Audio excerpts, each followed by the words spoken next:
Hello. I got an interesting question yesterday about fishing tidal rivers and how to use leams to make your ground bait balls break up at specific times.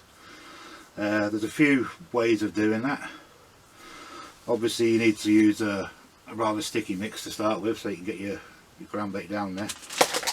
Obviously Turbo's a good choice, that's one of the heaviest mixes we've got, or Record Sweet, or any of the other records that we've got, the silver or the gold, depending on which species you're going for. I think the guy was after bream mainly. Obviously with these two you can mix both of them together if you wish, or obviously Secret is another good binding ground bait that we have. When it comes down to Leams, I can't quite remember which ones are available in the UK, but I'll just go through some of them anyway. This one's the regular damp Leam, which will do the job, no problem at all. We've got the Tiers de Somme, quite popular, everyone should know that one. We've also got the one in black, which is also just you making a damp Leam but black obviously. And one not many people use is the Black Earth. There are different variants of this stuff. That's just the normal one. There's a heavy version of it, but they're the ones that I generally use. The way to go about mixing the ground bait so it breaks up at different intervals. The way I would do it normally, say if I'm just going for a normal day pole fishing, or whichever fishing you're doing really, because I'd probably go down the route of, say if I'm doing 4 kilo, I'll probably do a kilo of Turbo, kilo of Record Sweet, or one of the other two records, mix some Secret in with it, so you've got a really heavy base. Over wet the mix to start with, so it does help when you add in the Leam to it, or the Earth or Molehill Solar, whichever you choose to use. Then what I'll do is I'll make sure that's all mixed up over wet, so it's kind of stodgy, if you know what I mean. Then just leave that for a minute, then sieve off the Earth or the Leam, whichever you're going to use, and then I'll probably go down the route of say 4 parts of the ground bait mix to 3 parts Leam or Earth. You can go a bit heavier if you want to. It's just a question of how much live bait you're putting in there. If you put in live maggots, pinkies and chopworm, that kind of thing, obviously it will affect it a little bit with regards to how quick it breaks up. That's why I tend to stick away from that and just use like dead maggots, dead pinkies, obviously casters, corn, hemp. Hemp's a really good one because it will just stay dormant on the bottom, it won't move. Go for it that way.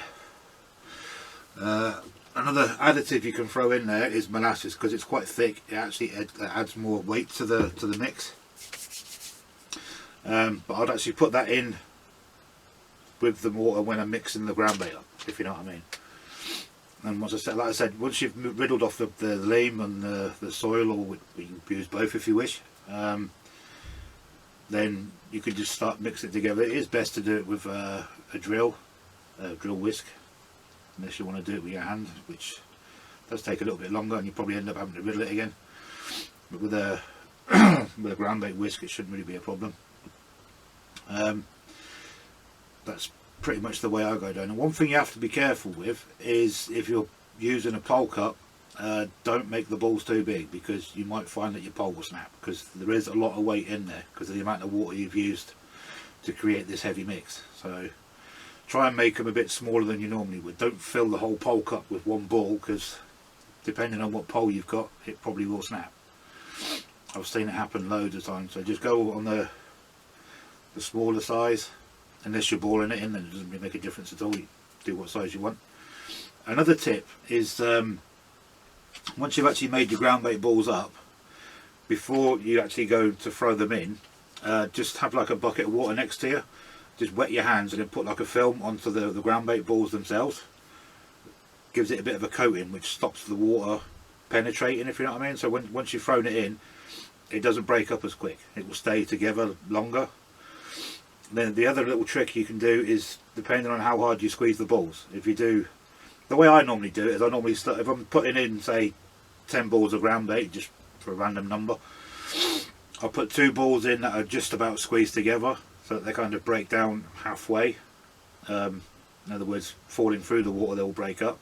That will actually attract the fish and get them going straight away. Then you do another 2 which are squeezed a bit firmer, and then you just, obviously the ones afterwards will be a bit harder, and then obviously you've got the ones that have got the casing on them from the water. That will give you a bit of a, like a time bomb kind of thing, so something's always happening on the bottom then. It's always full of activity. Another one you can do to create some more activity is to use, I don't think I've got any here at the moment. No, is to use grilled hemp. Just put that in with your mix, and that will just keep the mix fizzing. Ideally, you do kind of want an inert mix, but obviously putting grilled hemp in it, it will kind of stay active, if you know what I mean. Apart from that, there are many other ways of doing it, but that's just the way I would normally go about it when I used to fish in Germany and all that kind of thing. That's the way I used to go around it. You can actually just get away without using ground bait at all, and just use like what we call the double leam. Just use, for example, equal measures of black earth and leam, whichever one you choose to use. Another good mix. There's no feed content there whatsoever, so the fish will be more concentrated on whatever you've got on your hook or whatever loose fit particles are in there. Pretty simple really. It's a good idea in winter when you're using that kind of idea, because obviously there's no actual feed for them there. They will pick through the ground baits and the soil and find your bait to be more or less on its own there, so more chance of the fish taking it. If you've got any other questions, just drop a comment below and I'll get back to you as soon as I can. Thanks very much. Cheers. Bye.